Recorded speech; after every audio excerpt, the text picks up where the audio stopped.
It's treasure hunting, it's dirt fishing, it's metal detecting.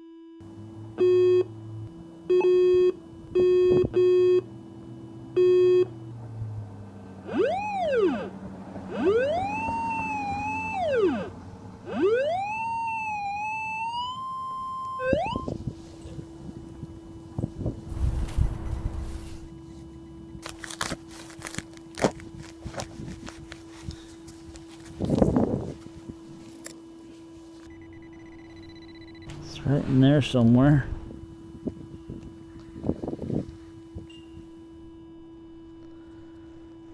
Coaxial cable. So there's a ground shielding that goes around it. You don't want to leave garbage in the park. Obviously, if you dig it out, take it out, right? Because then that way, when you go back, you don't have to dig the same targets again. Nothing else in the hole.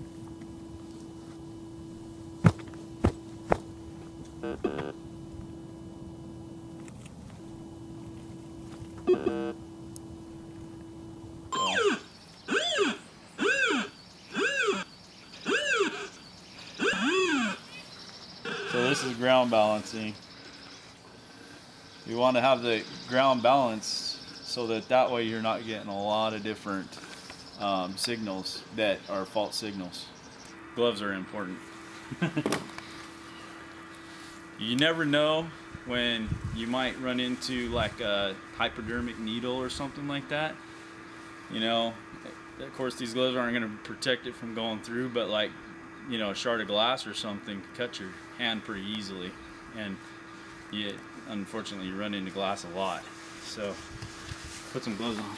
This here is a pinpointer, and so the way the pinpointer works is when you get closer to metal, any type of metal, it'll start beeping, and then the closer you get to it, the more beeps it beeps, and then you know you're just getting closer. If you don't have one of these, it makes it really difficult, because basically, say somebody can't afford one of these right away, what they got to do is this: is put their detector close by them, grab some dirt, swing it over the detector, and determine if it's in the handful of dirt or not. That. But luckily we have this. Okay, so maybe it's right here. There it is. So I had it. I just slipped out of my hand because it's kind of small. Looks like a penny. Let's see what we got here. You can kind of see that's a modern penny there. Hear that repeatable signal there, right?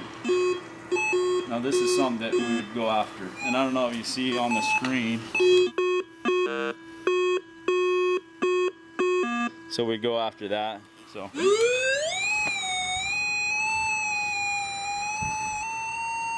right there, you want the highest bars, the lowest depth reading, and then you know that you're pretty much there. So we're at 2 3/4 inches, so we'll dig that and see what we get. Okay.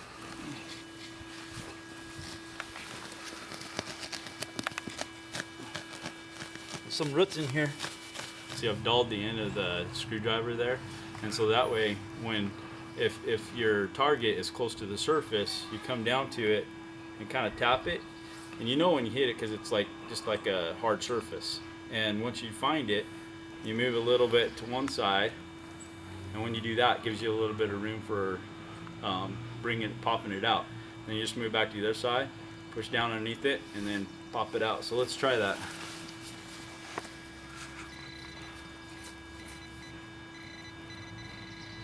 So you want to find the center. So it's right there, it's the center. So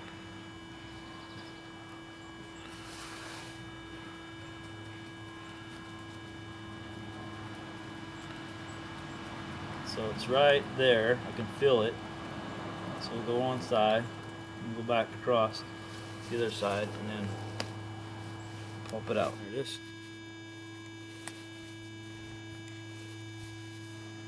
And just a regular penny.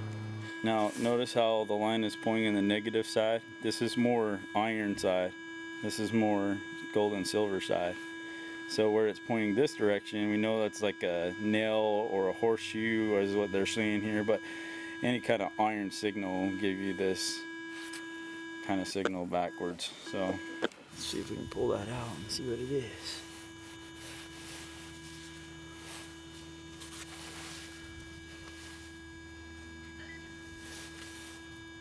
Not that.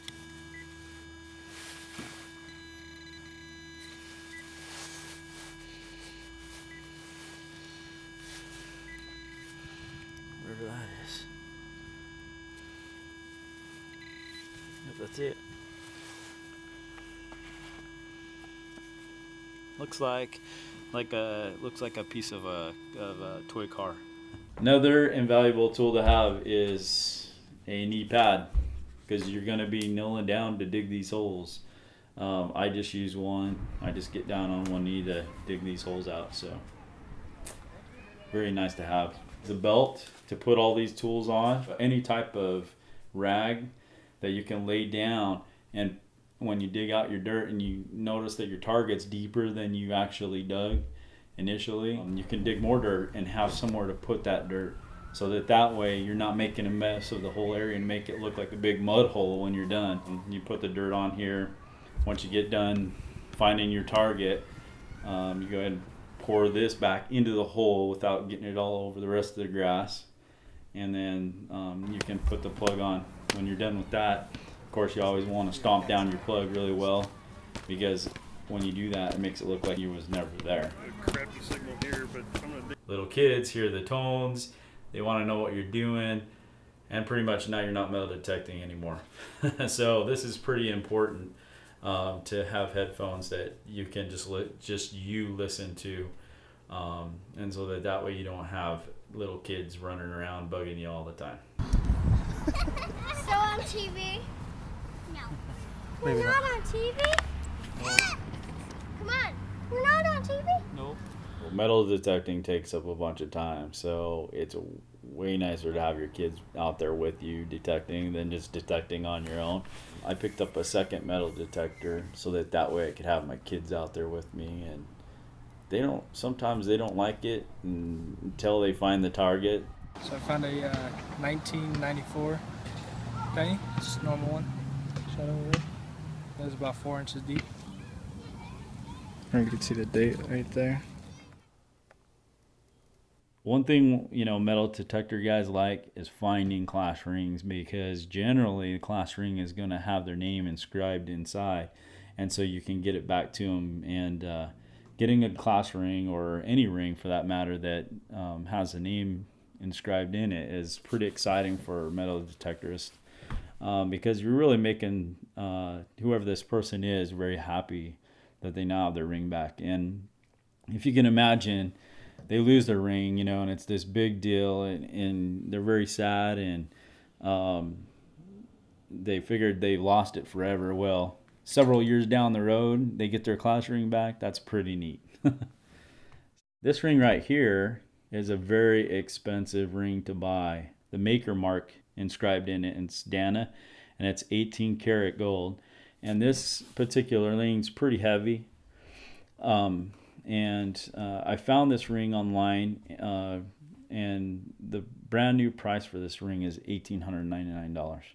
So dang, that's an expensive ring. And somebody's probably very, very sad that they lost this. But this ring, because there isn't the name inside, makes it really difficult to actually find the owner. The targets that I like to find are old coins and jewelry. One thing that's really nice about metal detecting is I work really long hours, and the work can be stressful, and getting off work, you just want to relax, get away from the work. And I'll tell you, metal detecting makes it possible. Because all you're doing is just listening to tones and looking for the treasure, and get your mind off of work and on to something that's more exciting.